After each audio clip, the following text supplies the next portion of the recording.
This is FYI on your TV, brought to you by Hometown News. I'm Kathy Botham. I've got Andrea Howard with me and Peter Au, Mr. Au, my chemistry teacher.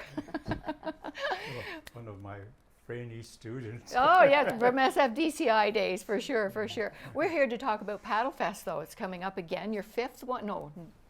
No, I was chemistry. You were chemistry. Almost, this isn't math. Right, almost 10 years now. Almost 10 years. Yeah. Wow, wow, wow. Wow, right?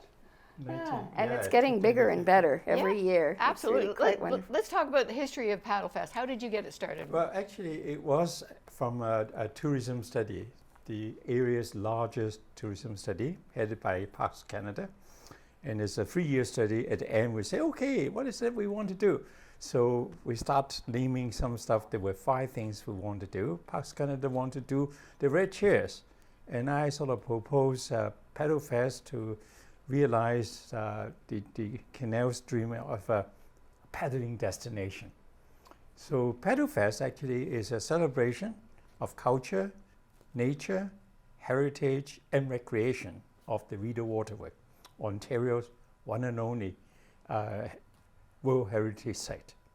So we've been trying to keep that theme going, and as now we see a lot more dramatic climate and so on, we included a fair portion of climate change aspects as well. Yeah. All right, so that's the history of Paddle Fest. Now, Andrea, you're wearing a Voyageur costume too. Yes. Speak of history, let's talk about that. Yeah. Well, the Rideau Roundtable, which hosts Paddle Fest, has a Voyageur experience, or we call it a Rideau experience program, which uses our 2 34-foot Voyageur canoes, and we can put in anywhere along the waterway and take you paddling for a day or a half a day.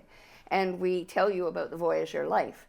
And Voyageur life also would have included, well, and way before Voyageurs showed up, there would have been a lot of fun and games in canoes because they were absolutely the vehicle of transport. The rivers were the highways of Canada before Canada existed per se. So what I'm wearing here is just some authentic Crocs and cotton ceinture fléchée, Peter's hat, my hat, which I didn't put on because it would kill my hair, but I'm used to that.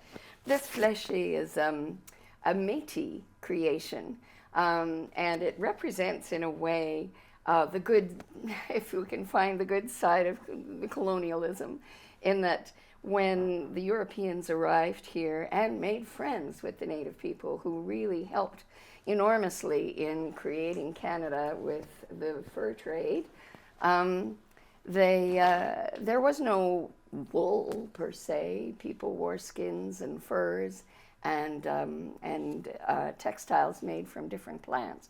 The Europeans showed up with wool, they had dyes, they had metal, and it was such an eye-opening experience for the native people to see all of these amazing gadgets and things and tools and knives and guns and, well, anyway, we'll have interpretation about that at Paddle Fest.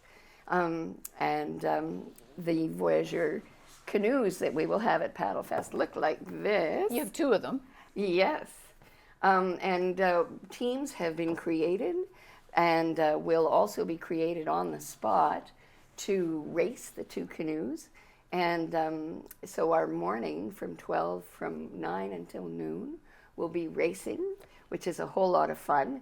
And then in the afternoon, we'll have entertainment, children's activities, wonderful exhibits, again, with lots of environmental themes and paddling themes.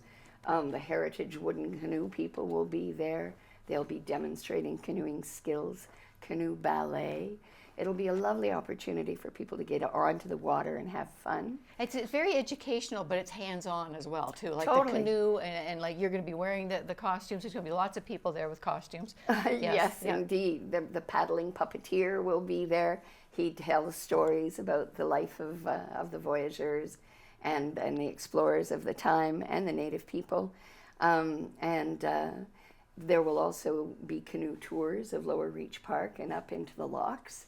We'll have a little shuttle service going with the city because there's some activity going on in the evening there, the open market. Mm-hmm. And so we'll be doing some interchange with the city. We'll have coupons for restaurants because the following day is Father's Day. There'll be lots. There's music. Oh my heavens, we have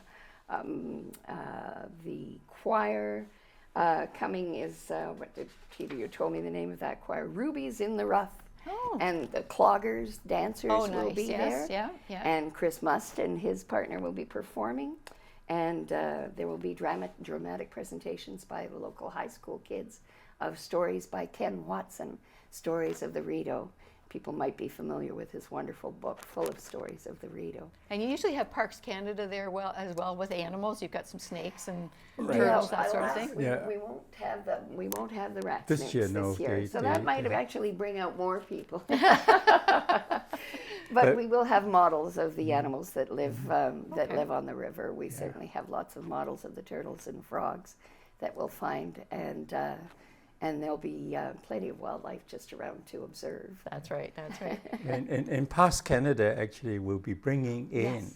learn to paddle Yes. and learn to camp. And learn So to camp. outdoor stuff to explore nature.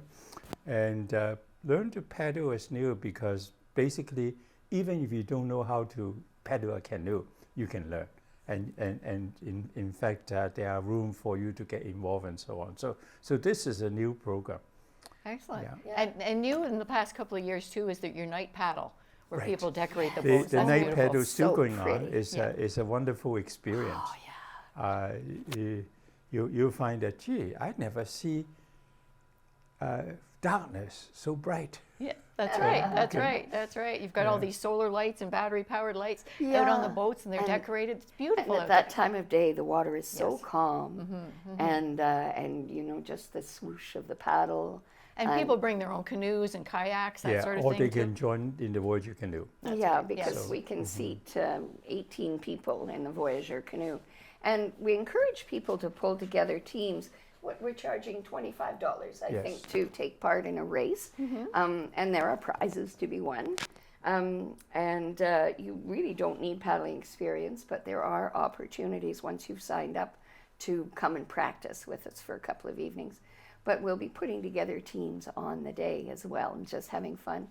We'll be doing a tug of war as well, which is hilarious. Oh yes. Okay. Instead of having two canoes going in opposite directions, we have half of the people in the canoe paddling in one direction and half paddling in the other direction. Okay. And you're trying to cross a line like a regular tug of war In one boat. in one Okay. boat, and Oh, it's wow. pretty silly, I must say. That sounds like fun. I encourage people. That's a lot of fun. The races. That's a lot of yeah. fun to be there, and Yeah. it's a good workout for sure. Yes, Right. yes. Yeah. And normally we've used the big stage, but we're going to have all of the activity now at Lower Reach Park around the docks and into the treed area. That's such a beautiful spot to be as well. Absolutely, absolutely. So it's June 18th. 15. June 15th is day before Father's Day. Right. Do you have to register ahead of time to participate, or do you just show up that day? For The posters are up around the village, and you can. Paddle Fest has its own Facebook page as well. So if you Facebook Paddle Fest, you should get the information you need. Or just show up on the day, really. If you're not able or motivated to put a team together, then yes, just come absolutely. and have fun and enjoy, and we'll get you on the water somehow. And how many people do you need on a team for the boat? 10. I No, think we're saying. we're this year we're upping to 12. 12? 12. 12 we're looking. Just to makes it easier for the boat to move. Yeah. It's a lot of boat. Absolutely, it is a lot of boat. That's Yeah. for sure. That's for sure. No experience needed. No, and people liken it to dragon boating. We actually go faster than dragon boats can go. And it's certainly more comfortable to paddle a Voyager Wow. canoe than it is to paddle. Faster than dragon boats, because I know they practice to race. So you get a team together that you've Yeah. never had the experience. Once you're going together, Yes. and the canoe just kind of rises up on the water and starts to hum along Yeah. there. It's really pretty special. Absolutely, absolutely. So once again, the date, June 15th, Lower Reach the Park, day before Father's Day, Lower Reach Park. from 9 o'clock until 9 till noon for racing, and through till 5 o'clock for activities, entertainment, and opportunities to just get out and be on the water on your And own. then night paddle from 8:30 to 9:30. And then night Absolutely, paddle. yeah. And you start that at Lower Reach Park. You generally go up to the hotel To Yes, to yeah. detached locks. and yeah, then to back the again. lock. And the old lock, which is lovely to see from the water. You don't get to do that very often. Yes, it's beautiful. It's Yeah. beautiful. I look forward to it.